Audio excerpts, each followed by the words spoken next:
Ça, c'est l'interprétation générale. L'autre interprétation un peu obscure, c'est dire, ouais, peut-être, oui, mais quand même, une autoroute, c'est quand même pas un espace public très hospitalier, n'est-ce pas? Marc Auger, un ethnologue, a écrit un très beau livre sur les non-lieux. Effectivement, parmi les non-lieux de la modernité, il y a les autoroutes, comme le Caraïbes, par exemple. Est-ce qu'il y a un lieu qui est le moins propice à la rencontre, à l'échange, à la célébration qu'une autoroute? Notre vie est en danger, on peut y mourir en une fraction de seconde, on est centré dans sa petite cellule individualiste qu'est la voiture, et néanmoins, c'est le lieu où on rend hommage à quelques grandes figures comme nos premiers ministres. Je vous laisse là-dessus. Un autre panneau, on reste toujours dans la réalité de la signalisation. Montréal 28, s'il vous plaît. Voyez un panneau comme on a voit, très banal. Mais moi, quand j'ai photographié ce panneau, j'ai reculé dans l'histoire. Et là, je vous propose une interprétation qui est peut-être tirée par les cheveux, mais je n'ai pas pu m'empêcher d'y voir l'illustration de quelque chose de très profond dans notre histoire. En 1857, on a eu un éminent, justement, bleu, et Bédard n'est pas là, un ultramontain, qui était sans doute un des hommes les plus cultivés de l'époque, Joseph Charles Taché. Et il a écrit une série d'articles qui sont vraiment la genèse intellectuelle de l'Union fédérale canadienne au Canada français. C'est le premier au Canada français qui construit un projet d'union fédérale très développé. Et il esquisse un partage des compétences. Et il dit la chose suivante. Notre vocation, elle est spirituelle. Donc, tout ce qui touche à l'ordre moral, spirituel, devrait relever des États. Tout ce qui touche à l'ordre matériel, à la prospérité économique, peut être abandonné au gouvernement supérieur. Alors, quand j'ai vu ce petit panneau, j'ai fait un déclic. On peut l'interpréter comme ceci, sur le plan symbolique. En rouge, on sait que le rouge, aujourd'hui, symbolise le Canada. Vous avez la réalité matérielle, le viaduc, un ouvrage de génie civil. En bas, la réalité spirituelle en bleu, symbolisée la petite paroisse. Et aussi, il y a une hiérarchie. L'ordre matériel technique, pensé par l'ordre supérieur, domine l'autre. Alors pour moi, c'est une espèce de blason d'une théorie, et cette théorie semble en faire la théorie qui explique tout, pour moi, a pesé dans notre histoire. L'idée que nous avons une vocation spirituelle, donc ce qui touche à l'ordre matériel ne nous affecte pas et ne doit pas relever de nous, mais on peut l'abandonner aux autres. Maintenant, promenons-nous dans les places publiques. Il y en a beaucoup au Québec, je ne peux pas en parler de toutes. Je vais me concentrer sur les places publiques à Montréal, qui sont un lieu très porteur de signification. Alors, par exemple, Montréal, 9, s'il vous plaît. Une chose que j'ai constatée en me promenant dans les principales places publiques de Montréal, j'entends les places publiques monumentalisées. Il y a des monuments qui sont vraiment des lieux de mémoire. Elles sont évidemment concentrées au centre-ville, elles sont relativement anciennes.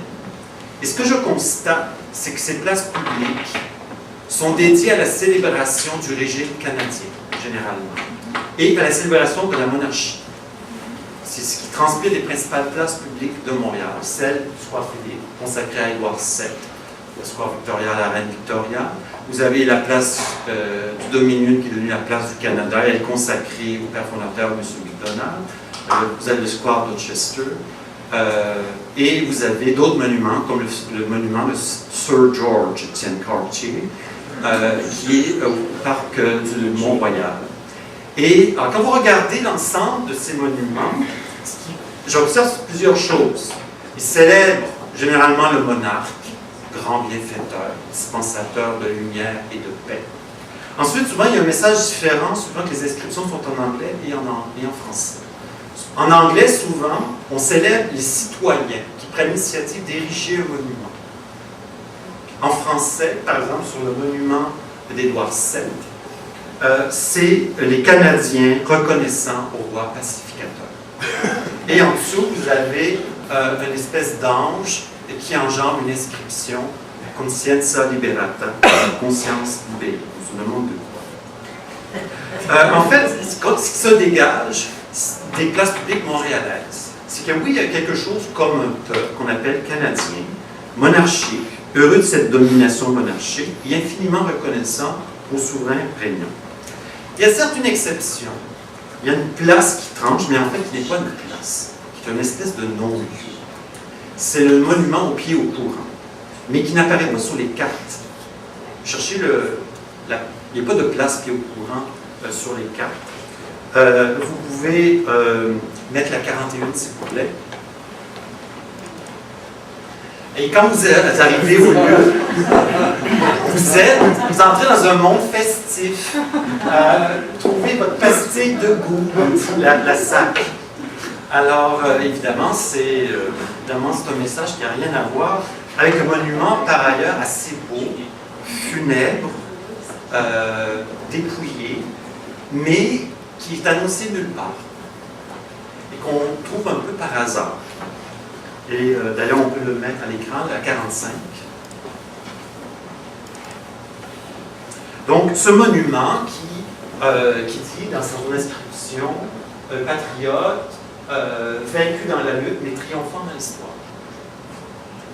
Mais, comme je vous l'ai dit, c'est un lieu assez excentré au pied du pont Jacques-Cartier, un peu difficile d'accès, donc, mais qui est momentanément visité l'été lors des feux d'artifice. Et là, évidemment, il y a une surabondance de gens, mais qui généralement tournent le dos au monument pour observer les feux.